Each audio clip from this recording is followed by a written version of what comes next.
Okay, it is 3:00 p.m. I'm going to open the meeting of the Alcohol, Tobacco, and Cannabis Commission. And first thing we're going to do is a roll call. So we have Commissioner Buck. Here.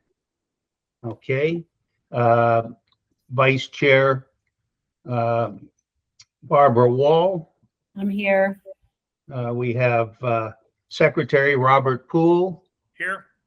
And myself, Alan Silverstein, as chairman. I'm going to call the meeting to order. I need a motion for approval of the May 16th, 2024 meeting minutes. So moved. Second. I'll second it.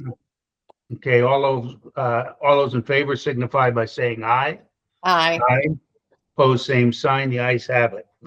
Mr. Akris is going to be stepping in for our executive director. And so I'm going to start off with the enforcement activity. Thank you very much, Mr. Chair, and good afternoon to all the commissioners. As the chairman said, I'm stepping up for Jeff Kelly, but those are shoes I could never fill. So hopefully I'll do his shoes some justice. We'll start with the enforcement activity. In between May 16th, our last meeting, and June 19th, our Field Operations Bureau conducted 372 tobacco and cannabis inspections. There were 233 alcohol inspections and 47 cannabis advisories issued. And just as a side note with those advisories, you recall this was a document that we created, essentially just text, back in November to advise individuals about the Cannabis Reform Act passage and subsequent lawsuit. We actually now have a one-pager that we just got printed up, and it came back to us I think it was either today or Tuesday, which is a nice glossy document. It's an easy to read one-pager. We're going to be posting that on our website. I'll make sure I email all the commissioners so that they have a copy of it.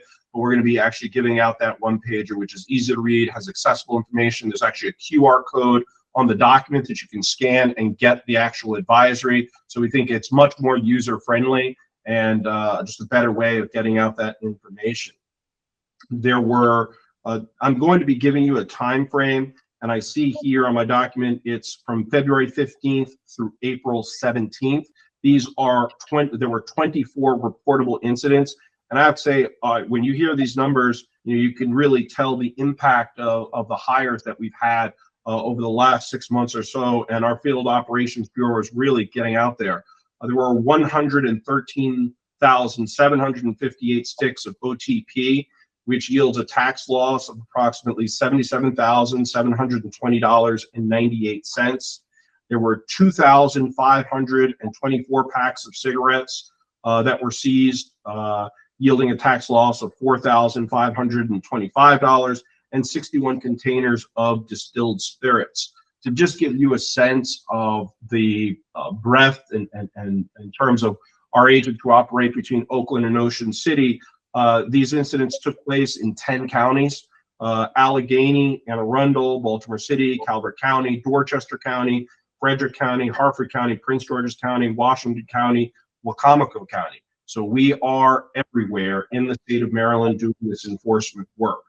So just very excited about the work that we're doing. Unless anybody has any questions, I'm going to go on to our next subject, which is HR and staffing. Please, let's note that Commissioner Morset has joined us. Mm-hmm. For the record, thank you, Mr. Chair. HR and staffing, we do have some open positions within our agency. The first is the regulatory and research section manager. This position was previously occupied by Andrew Waters. When he became the assistant director, this position opened up. We are currently now advertising for the position. The application period has closed. The applications are being reviewed, and we're going to be conducting phone interviews and in-person interviews in the next couple of weeks. The idea being we are looking to hire in July. So we're moving pretty quickly. There were 2 licensing specialist positions that opened up, and the application process for These positions closed maybe about 2 to 3 weeks ago. Even today, our agents are finishing up the first round of phone interviews. There will be in-person interviews in the coming week or so. And again, we're looking to hire this position in July of 2024. So we're really excited. We're trying to move quickly. You know, we here at the ATCC really want to get quality employees to come on board as soon as possible. We really don't like having open vacancies, and we've been lucky enough to, over the last year, to really fill those vacancies. Our vacancies were almost down to 0 at the beginning of this year, so we really want to get to that 0 number moving forward. We do have a presentation. I'm going to give a quick recap. I have a slideshow of some of the laws that passed during this General Assembly session that are applicable to the Alcohol, Tobacco, Cannabis Commission, and we can cue that up. Where I've got Jessica who will cue up the PowerPoint. Does anybody have any questions about those HR matters before I move to the 2024 General Assembly recap? Okay, great. I'm coming. Sorry. No problem at all, Jessica. Thank you. Can you see it now? I just had to turn on my camera. Yep, no problem. All right. Everybody can see that. We'll just quickly move through these PowerPoint slides. I want to go to the first slide. It was a very busy session. We're only going to cover the statewide legislation that was passed this year that affects alcohol, tobacco, and we'll do some touches on cannabis. As always, the alcohol bills, there are a lot of alcohol bills that are introduced every year. This year was no different. There are about 50 to 60 alcoholic beverage bills that were introduced, but we're only going to talk about 4 or 5 because these are the statewide bills that are really within our authority and control. The first, but this one isn't actually. This was the statewide bill, House Bill 808. Has everybody heard of DoorDash or Instacart or things of that nature? This was a bill that authorizes local jurisdictions, not the ATCC, but local jurisdictions, to pass rules and regulations that will allow third-party contractors, think DoorDash, think Instacart, think Grubhub, to contract with retailers within that jurisdiction to conduct deliveries on behalf of retailers only within that jurisdiction. So if I'm, Joe's liquor store in Baltimore County, I can contract with DoorDash and they can only deliver in Baltimore County. Now, this is only allowed if the county opts in to allowing for local delivery. This doesn't mandate counties to have local delivery. They have to opt in by passing rules and regulations which will allow for direct delivery. And as a part of the direct delivery for these third-party contractors, there's going to be certain age verification that they need to do. They have to, be alcohol awareness trained, and there are escalating penalties that range from fines to $3,000 to $6,000 to suspensions and revocations. But remember, this is all overseen by the local jurisdiction, the local liquor boards. This is not something that's overseen by the ATCC. If there are no questions, I'm going to move on to the next slide.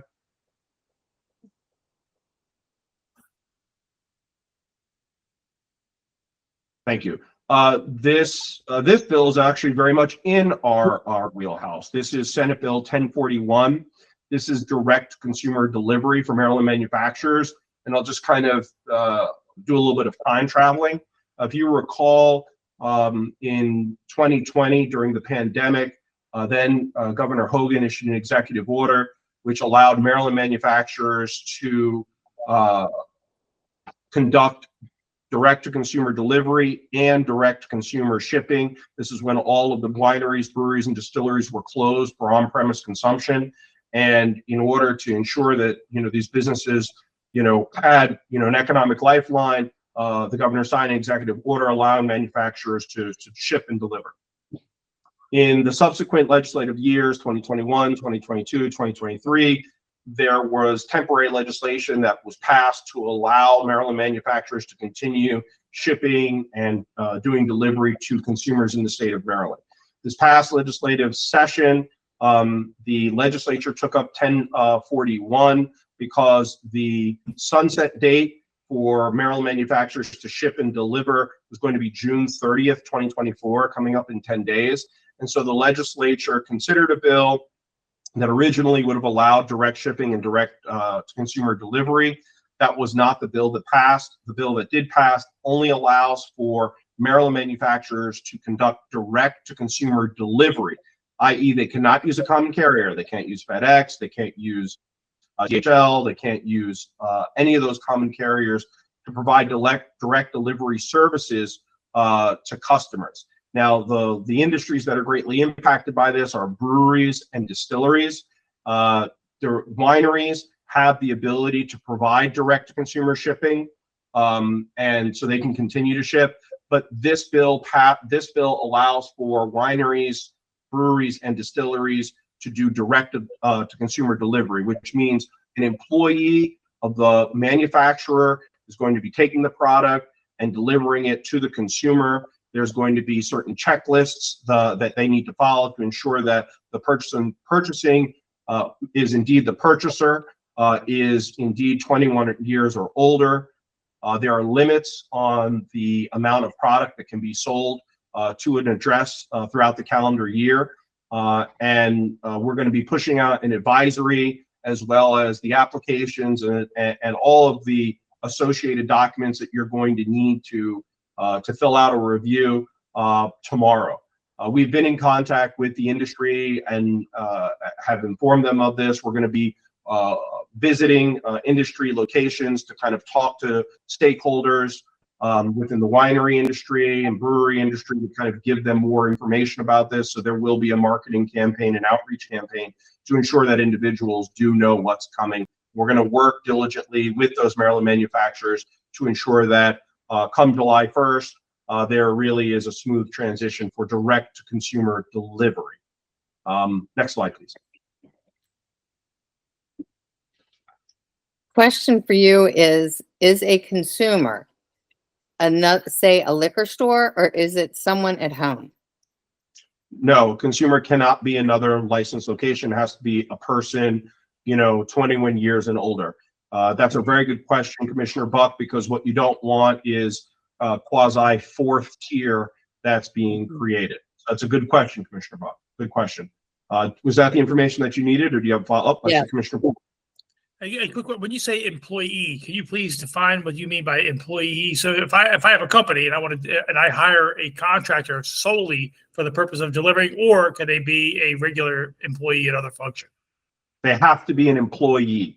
The idea was that, we're not talking about third-party contractors. We're not opening up the door for a DoorDash to be associated with wineries, breweries, and distilleries. You have to be employee of the company. You have to be at least 18 years old, and you have to undergo certain training, alcohol awareness training. And on top of that, there's a documentary proof that you need to have to show that the individual that you're delivering the alcoholic beverages to is indeed the purchaser, is indeed 21 years and older, and you've seen that identification. Thank you. Not a problem. Two other bills of note in regards to our Maryland manufacturers. The first is House Bill 1083, Senate Bill 1001. This essentially wineries, the definition, and wineries were, let me back up 1 second. Wineries were defined as these manufacturing units which used Maryland grapes or fruit to produce product. And there was a conversation in the legislature that stated that actually this definition was a little bit limiting because people wanted to produce onion wine. They wanted to produce dandelion wine. They wanted to produce a lot of other wines that weren't necessarily considered fruit or grapes. And so the conversation came, well, what terms now should we use to allow for these other kinds of products which the market demands to come into our three-tier system? Particularly through our manufacturers. And so that's where the term Maryland grown agricultural product came from. So now that term encompasses folks that do an onion wine. I want to say, don't quote me, but I want to say like Ligamore does an onion wine that they do is a seasonal wine. And that's a product, that is really in demand. And so that's kind of the idea behind changing the term to Maryland grown agricultural products. And there was another component of this bill which allows for Maryland manufacturers currently can buy bulk wine from another winery. Bulk wine is not finished product. Okay, finished product would be in a bottle. It wouldn't come to the manufacturer. This is, you know, wine that is made in bulk at another licensed facility in the state of Maryland, and then it's blended with the manufacturer's own product that he or she makes. So the current threshold is 25%. This raised it to 75%. So technical changes, but also technical changes that open it up, the Maryland products, that open up a wider range of Maryland products to consumers across the state of Maryland. And then lastly, there was the Winery Vineyard Economic Development Grant Program. This is a program that was initiated a year or two ago through Department of Commerce, where there are certain expenditures that particularly wineries can be reimbursed for if they do capital expenditures to build out their manufacturing facilities. And this was a technical change to allow for kind of greater time period for reimbursement. Next slide, please. Before I jump into tobacco, does anybody have any questions about those two other bills? Okay, seeing none, there were some pretty big tobacco bills that passed this year. I'll actually start at the bottom and work my way up. The first is the Public Health Services and Protections Act, House Bill 42, Senate Bill 220. This bill eliminated the military exemption that allowed Maryland retailers to sell tobacco products to somebody who was between the age of 18 and 21, but who had a valid military ID. In 2019, the federal government changed the law. There used to be a military exemption via the FDA. That changed in 2019. So this bill essentially brings Maryland law in line with federal requirements. The Clean Indoor Air Act, House Bill 238, Senate Bill 244. This bill, if we're aware of the Clean Indoor Air Act, you cannot, use smoke to, inside a public indoor area. Think restaurants, bars, things of that nature. This essentially adds vaping to that, list of prohibited use of tobacco products within an indoor public space. And this bill also did something else. This bill put a moratorium on issuing alcoholic beverage licenses to tobacconists. Currently, there are a few tobacconists around the state of Maryland who have alcoholic beverage licenses. Generally speaking, a tobacconist is a entity business that wherein 70% or more of their products are tobacco products. Think a cigar shop that you would go to. And some of these licensees have been able to obtain alcoholic beverage licenses because there's a little bit of a loophole in the law which says that if you can have licenses if there's if the use of the alcoholic beverage essentially is less than 30% of your main product that you're selling, you could get a liquor license. So what this bill did, and I'm being very general and not diving into the specifics of the technical terms, but what this bill did is it put a prohibition on that.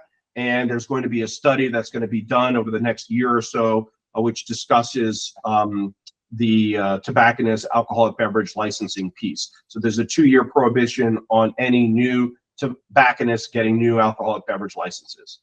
Any tobacconist getting new alcoholic beverage licenses. Mm-hmm. The last one we'll talk about is the Tobacco Retail Modernization Act of 2024. This bill does a number of things, but bigger things. It increases the fees for the annual local tobacco products license. For example, if you were going to get a local tobacco products license, it'd be $25. Normally, you would go to your clerk, you get the license. Now it's going to be $300. There are going to be required inspections that are to be done by the health departments for all of these licensed locations. Health departments are at least going to have to inspect the location once. If there's another violation, and by inspect, it could be health department inspection. It could be a attempted underage buy inspection by a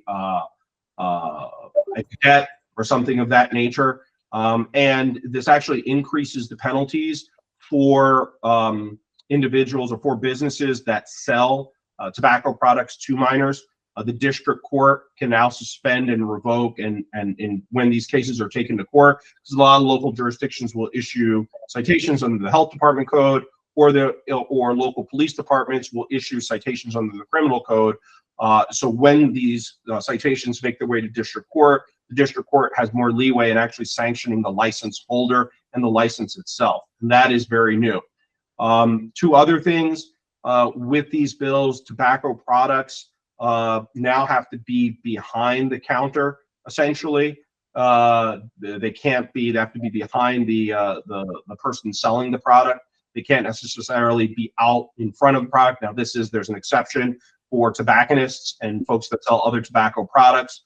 You can't go into a cigar shop per se, and all the cigars are going to be behind the retail. That's not what was contemplated by this. This was more, think of convenience stores, think of other stores where you don't want, underage individuals having access to those tobacco products. And then lastly, this requires a face-to-face transaction to ensure that state identifications are checked before sales. There's a little bit of a loophole in some jurisdictions that there were certain kiosks, for example. I'm sure if you've gone to Royal Farms or if you've gone to other places, people are moving to a kiosk, or McDonald's even, people are moving to the kiosk format. Well, you'll go to the kiosk, they'll actually order the things that you were going to order, or buy the things you're going to order, and then you can pay at the kiosk and leave. This will require a face-to-face transaction, no matter what the circumstances is, if we're dealing with a tobacco product. So a retailer is going to have to come out. They're going to have to say, Mr. Akris, let me see your ID. Let me verify that you're 21 years old. You're 21 years old. Now you can purchase the product. So this closes and addresses any kind of issue that we're seeing there. Next slide. Just a couple of things about cannabis. And these are really light touches because I really want to concentrate on what they do with the ATCC when it comes to cannabis. We've got the Cannabis Reform Act, and this is applies to alterations. This is House Bill 253. What House Bill 253 does is it, for at least with as applied to the ATCC, it reduces the number of commissioners from 7 to 5. If you recall, the commission was expanded because at the time when the bill was written, it was contemplated that the ATCC and the MCA would be together under one house, and the ATCC commission would do a lot of reporting in regards to cannabis. There'd be a role in the advisory council in relation to cannabis, given the fact that our agencies are separate and independent from each other. The legislature contemplated the reason for the expansion and actually brought that back down, because right now it will be the Maryland Cannabis Administration that oversees the advisory council and really does the studies related to cannabis. So that brought us down. There's another high point in House Bill 253, which defines a cannabis nursery. And we saw a little bit of gray area here. We saw a number of locations open up, and they were selling seeds and they were selling plants, but the plants hadn't yet matured. So there was a concern as to whether or not these were hemp products or whether these were cannabis products. This clarifies that in the law. I'll go down to House Bill 272. And there were other things that, House Bill 253 did in the last, and I almost forgot this. House Bill 253 allows the ATCC to actually charge folks who are selling intoxicating THC products via citation and not a statement of criminal charges. So think about going down to the court commissioner, filling out a statement of charges, to move forward with these misdemeanor cases. Now we can actually issue a citation. So those were the changes as they affect the ATCC. There were other changes in House Bill 253, but I think those are more in the MCA world. So want to just concentrate on the ATCC. Just briefly, House Bill 272 was another bill that passed. It addresses, just generally speaking, these straw owners. And so there's more review that the MCA can do to ensure that, applicants for these MCA licenses are the actual applicants and not just straw owners. And lastly, there were some restrictions on licensing locations for cannabis licensees. And again, this is overseen by the Maryland Cannabis Administration. Certain restrictions, anyone that's associated with the alcoholic beverage industry, particularly the retail industry, is aware there are existing restrictions on new packaged goods stores that are going to be located within a place of worship or a school. You see these, throughout the alcoholic beverage article. And I think what the idea behind this legislation was to align those similar restrictions that you see with alcoholic beverages marry up with cannabis. So we see a little bit of that here, and these are, good examples. So you see the prohibition in regards to a licensed dispensary and playgrounds or recreation centers, library, public parks. You also see a protest of renewal. That's that third bullet point. For those folks who are familiar with the retail industry, protest of renewal is when 10 or more residents within a certain area of the location file with the local liquor board a complaint, essentially saying this place is acting like a nuisance. It can happen during renewal, and at that time, if the complaint is properly filed, the local board or commission will hear the case and determine whether or not the alcoholic beverage license should be renewed. In this case, it's something very similar, 10 signatories making a complaint, but this complaint will be heard by the Maryland Cannabis Administration, not a board or a commission, but the MCA, and there's some distance requirements there too. So I wanted to, just give a big, broad overview of those bills, and that is it for, I believe that's the last slide, isn't it, Jessica? That's the last slide for the Maryland General Assembly recap. We can close out the slideshow. If you have any questions or concerns, about any of the slides, please feel free. If not, we can move on to new business, and I can inform the commission of some other things.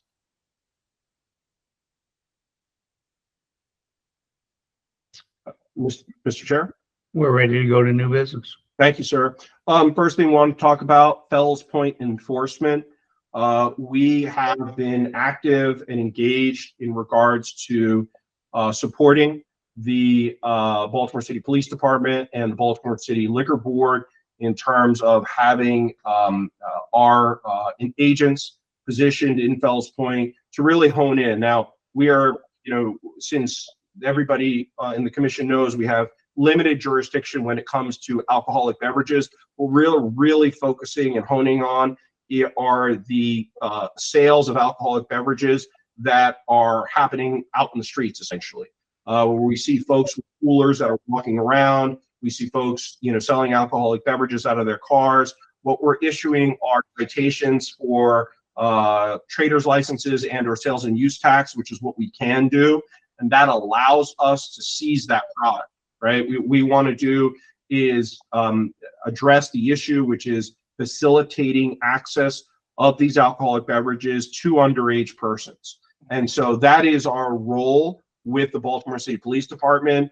And last week, I believe it was not last week, it was the week before, we issued a citation and recovered 27 containers. What you're seeing is like these baggies, kind of like pouches, think pouches, where folks will have like these pre-mixed drinks made. They'll bring them in pouches with like a punch straw, and they will sell, folks will sell them out of coolers. What we're doing is working with the Baltimore City Police Department, working with licensees in Fells Point who may see this, may see individuals that are doing this, get information from Instagram, get information where that folks that are pretty conspicuous about what it is that they're doing. And we're really honing in our investigators on those folks and really making sure that in our lane, we're trying to support the Baltimore City Police Department and the local liquor board in the best way that we can to ensure limitation of these alcoholic beverages to underage individuals. Because, I'll say it, both from me being a former deputy executive secretary of the Liquor Board of Baltimore City and in my current position, it's not the licensees that are out there selling, these alcoholic beverages to minors. It's not the bars and the restaurants. What we're seeing is individuals that are coming in from outside of Fells Point, bringing these pre-manufactured made products into Fells Point. So we're here to support, the public safety, and we're here to support the licensed establishments that are doing the right thing. And so that is our role. And we have a schedule throughout the summer. We're going to be helping and assisting, supporting Baltimore City. We have a schedule all the way up until the end of July. If needs be, we've told Baltimore City that we will look at the facts on the ground as they are and make a determination if we need to extend that deployment into August and September. We meet with Baltimore City, I'd say every 2 weeks. Members of our Field Operations Bureau meet with Baltimore City to discuss kind of a plan of action and how we can best assist Baltimore City. And not only will we do this, I say this at the outset, not only will we do this for Baltimore City, we would do this in any jurisdiction. We are very familiar with working with Prince George's County, very familiar with working with Montgomery County, very familiar with working with counties from Oakland to Ocean City in terms of doing this enforcement. So, if for folks who are on the call, if there are issues that you're seeing there, if there are concerns that you're seeing, please contact us. We want to help. We want to be part of the solution. And that's the way we view the ATCC. Any questions? All right. We No. will. It's a little bittersweet, what I want to say, but I will say what I was going to say, and then I'll pass it to the chair. This is our last meeting with Commissioner Barbara Wall as a commissioner. Commissioner Wall has been with the commission since the very beginning in January of 2021. During this time, she was nominated, Commissioner Wall, as vice chair and has retained this position throughout her commission. We at the ATCC, from the agency perspective, are thankful and appreciative for her expertise and everything she brought to the table in terms of the conversation regarding the alcohol, tobacco products, regulation. And so we were thankful for her contributions and wish her well in her new endeavors. Mr. Chair. I just want to echo what you've said. It's been a pleasure to work with you and have you as a member of the commission as vice chair. We're going to miss you, and we wish you best of luck. Thank you so much. It's been a joy to work with all of you, and I've really enjoyed being here. And it's amazing that it's been 4 years now. I can't believe that, but I appreciate all that we've done together, and I'll be checking in occasionally to see how it goes after I'm gone. Thank you. Any other commission members have any comments? I think you've been wonderful and a blessing for us, and I'm really grateful. And I also want to know, how did you get out of it when I've still got 2 years to go? Politics. I just wanted to, can you guys hear me? I'm not sure if my sound is. Yes, we can, So Eric. I'm at my airport gate right now, and I didn't want the moment to pass to say how much I'm going to miss you, Barbara, and appreciate your thoughtfulness and collaboration and all that you brought to the seat that you sat in. So thank you. And we'll still stay in touch, but I'll miss you here. Thank you so much. I'd like to second Eric's comments. I appreciate it. We have a new member that'll be joining us next month.